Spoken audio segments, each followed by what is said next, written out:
The neighborhood of Maple Grove Estates looked like the kind of place where nothing ever went wrong. Perfectly trimmed hedges lined every street. Mailboxes were painted the same shade of navy blue. Even the street signs seemed polished, as if someone inspected them daily with a ruler and a checklist. On paper, it was an ideal suburban community governed by a strict HOA that promised order, harmony, and property value protection. But in reality, everyone who lived there knew one unspoken truth. The real power in Maple Grove Estates wasn't the HOA board, it was Karen. Karen lived in a large corner house with the best view of the entire street. From her front window, she could see who came in, who left, and who dared to bend even the smallest rule. She wasn't officially the HOA president. She didn't need to be. She acted like she was. If a trash bin stayed outside 5 minutes too long, Karen noticed. If a lawn grew half an inch above regulation height, Karen documented it. If a neighbor hung decorations that weren't seasonally approved, Karen was already drafting a complaint letter. People joked about her behind closed doors, but nobody ever joked where she could hear it. Because Karen had a way of turning small annoyances into official warnings and warnings into fines. Everything changed the day a moving truck arrived at the end of the street. A new resident was moving into the quiet cul-de-sac house that had been empty for months. He stepped out of the truck last, tall, calm, wearing a plain jacket with the quiet posture of someone who had spent years in structured environments. His name was Ethan Cole, a Navy veteran who had recently returned to civilian life. And walking beside him was a medium-sized rescue dog named Rex. Rex wasn't aggressive or loud. He stayed close to Ethan, alert but gentle, as if always aware of his surroundings. To Ethan, Rex wasn't just a pet, he was stability after chaos, a companion that helped him adjust to life outside service. But to Karen, standing behind her blinds, watching from her window like a guard tower, Rex was something else entirely. A problem. Within minutes, she was already making notes. Unregistered animal presence, she muttered. Unknown breed movement patterns, she added, half serious, half obsessive. By evening, Ethan had barely finished unpacking when a printed letter appeared at his door. It was an official HOA notice. Neatly typed, carefully structured, cold in tone. It cited potential disturbance concerns, unapproved animal occupancy, and a reminder that all pets must be pre-registered and behavior certified according to HOA standards. Ethan read it once, then twice. Rex sat beside him quietly till resting on the floor. He sighed, not angry, just tired in the way people get when they realize peace is harder to find than expected. I guess this place has rules for everything, he said softly, scratching Rex behind the ears. Rex leaned into his hand. Across the street, Karen watched through her curtains as Ethan stepped back inside. A small smile formed on her face. Not warmth, not kindness. Control. Because in her mind, this wasn't just a new neighbor. It was a test of authority. And she intended to pass it, no matter what it took. That night, as the neighborhood lights dimmed and silence settled over Maple Grove Estates, Karen sat at her desk drafting her next report. Outside, the wind moved gently through the trees. Inside, she was already building her case. And in the house across the street, Ethan had no idea that his quiet new beginning had just become someone else's next obsession. The next morning in Maple Grove Estates began like any other, quiet, controlled, predictable.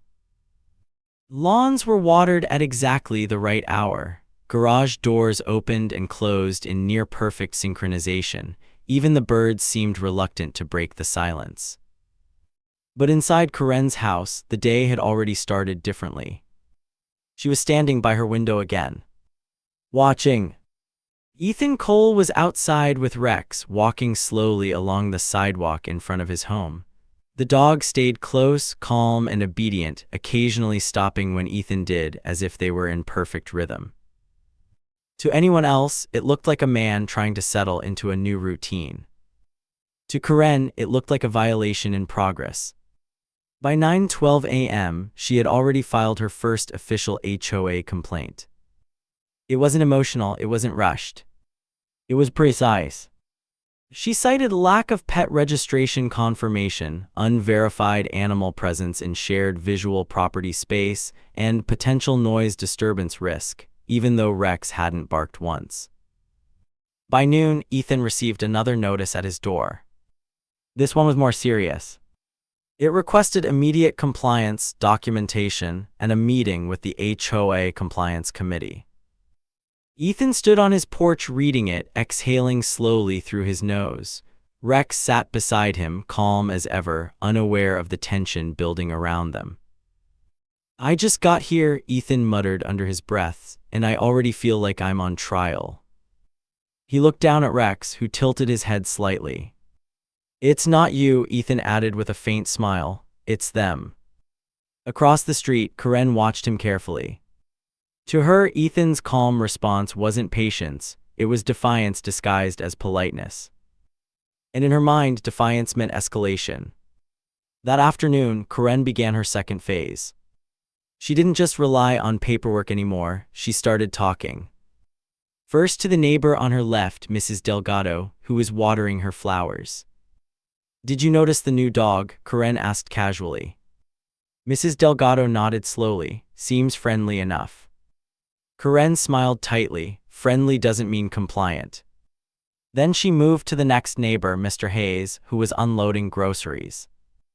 "HOA rules exist for a reason," Karen said, lowering her voice.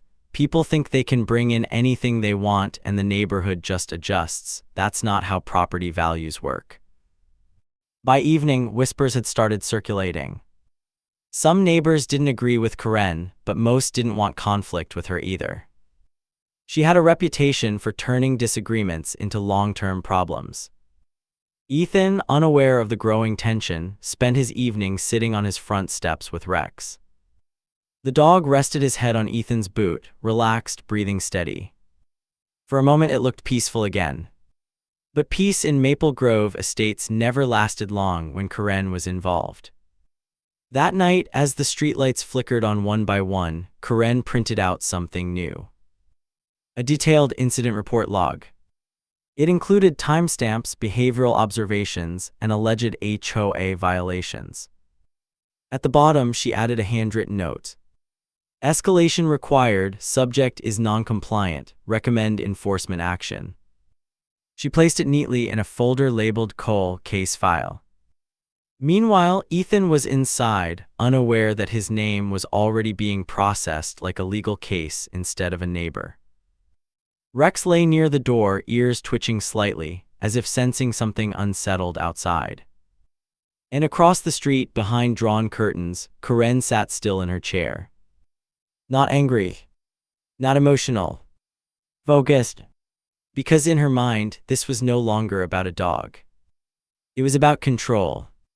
And she fully intended to win. The morning air in Maple Grove Estates felt unusually heavy, like the neighborhood itself was holding its breath. Ethan Cole stepped outside with a coffee in one hand and a leash in the other, expecting the usual routine. Rex should have already been waiting by the door. He was. At first, Ethan didn't panic. He assumed the dog had wandered inside, maybe followed him into another room during the night. It wouldn't be the first time Rex quietly moved around the house without making a sound. "Rex," Ethan called calmly. "Silence." He checked the living room, the kitchen, the hallway. Nothing. Then he checked the back door. It was slightly ajar. Not broken, not forced. Just not fully closed. A cold feeling settled in Ethan's chest. "Rex," he called again, louder this time. He stepped outside, scanning the yard, the street, the edges of the fence. No movement, no sound, no familiar shadow trotting toward him. That's when the realization hit. Rex wasn't lost. Rex was gone. Within minutes, Ethan was walking the neighborhood, calling his dog's name. His voice stayed controlled, but the tension underneath it was growing sharper with every step. Neighbors peeked through curtains, some stepped outside, others stayed hidden. But nobody offered answers. Except one thing everyone noticed but nobody said aloud. Karen's house was unusually quiet. The blinds were closed. Completely shut. No movement inside. Ethan stopped for a moment in front of her property, staring at it longer than necessary. Something about it didn't sit right. But he had no proof, only instinct. So he moved on. By noon, Ethan had contacted local animal services, posted alerts, and walked every street twice. Still nothing. That's when the first crack appeared in Karen's carefully controlled narrative. A neighbor, Mr. Hayes, hesitated before speaking. I might have seen something early this morning, he admitted. Ethan turned sharply. What did you see? Mr. Hayes looked uncomfortable, glancing toward Karen's house before continuing. A vehicle near your place. Didn't think much of it at the time, but it wasn't a delivery truck. Ethan's jaw tightened. Did you see who? A pause. No, Mr. Hayes said quietly, but I saw movement in her yard later, something large. That was all Ethan needed to hear. He walked straight toward Karen's house. Across the street, inside her dim living room, Karen sat perfectly still. She had been watching everything unfold. Every search, every call, every rising moment of panic. And yet her expression remained unchanged. Controlled. Detached. On her table sat a folder. Inside it, printed HOA rules, complaint logs, and a fresh handwritten note. But something else had been added recently, something heavier in implication than paperwork. A line that simply read, "Non-compliant asset relocated for safety review." Karen stood up and adjusted her blinds slightly, just enough to see Ethan approaching her house. She didn't rush, she didn't panic. Instead, she prepared her voice. Outside, Ethan reached her front door and knocked firmly. No answer. He knocked again, harder this time. Finally, Karen opened it. Her expression was calm, too calm. Yes, she said evenly. Ethan didn't waste time. Where is my dog? A pause. Karen tilted her head slightly, as if the question itself was unreasonable. I don't know what you're referring to, she replied. Behind Ethan, a couple of neighbors had begun to gather. Something about the situation was pulling attention like a magnet. Ethan's voice dropped lower. Rex was here last night, now he's gone, and your house is the only thing that doesn't make sense. Karen gave a soft, almost dismissive sigh. Accusations without evidence are not helpful in a regulated community, she said. But as she spoke, something flickered behind her eyes. Not fear. Not guilt. Something closer to certainty that she was still in control. And that was the moment Ethan realized. This wasn't going to be a simple misunderstanding. This was going to get worse before it got better. The tension outside Karen's house thickened as more neighbors quietly gathered. What started as a simple confrontation was now something else entirely, something the whole street could feel but nobody wanted to say out loud. Ethan Cole stood firm on the walkway, his eyes locked on Karen. Rex was still missing, and every second of delay felt like pressure building behind his ribs. I'm not leaving until I get answers, Ethan said, his voice steady but sharpened. Karen didn't step back, she didn't raise her voice either.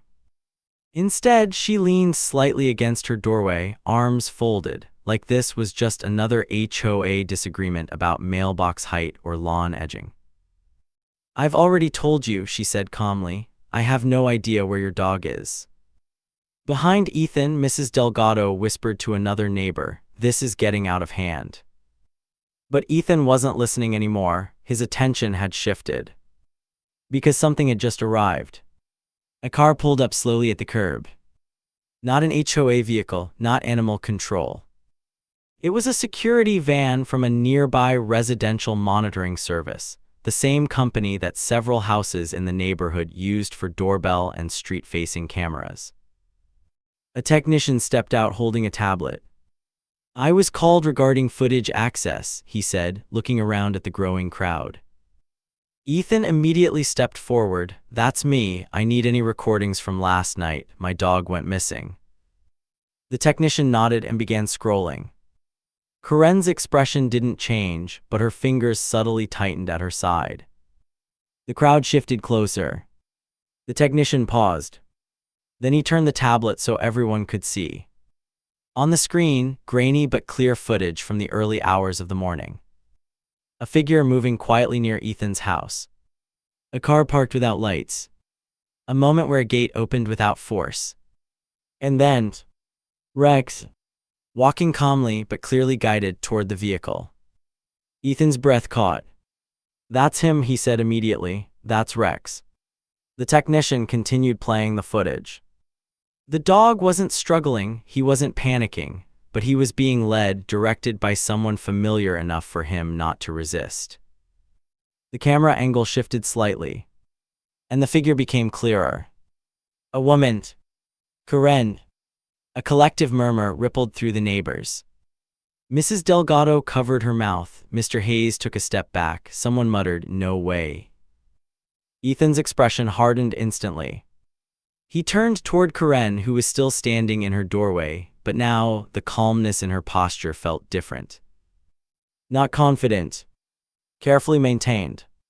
"That's your yard," Ethan said slowly. "That's your car." Corinne exhaled through her nose, almost like she was disappointed the situation had escalated this far. "I was removing what I believed to be a safety concern," she said evenly. "The animal was not properly registered, and I acted in accordance with HOA guidelines." "That's not how any of this works," Ethan snapped. But Corinne raised a finger slightly. "I ensured the animal was secure," she added. "There was no harm intended." That was the wrong thing to say. Because Ethan had just noticed something else on the footage. The dog wasn't being secured. He was being taken. The technician paused the video again at a crucial frame. A close-up. Rex's collar visible. And a hand, Corinne's hand on the leash. A neighbor gasped loudly. "This is theft," Mr. Hayes said sharply, his voice breaking the silence. Corinne's face tightened for the first time, but only for a second. Then she spoke again, slower. "This is a misunderstanding of HOA enforcement authority." But nobody was listening anymore. Ethan stepped forward, voice low and controlled. "You took my dog." Corinne met his gaze. And for the first time, her voice wavered ever so slightly. "I was protecting this community." That statement hung in the air like a spark about to ignite something much bigger. And somewhere in the distance, a siren began to grow louder.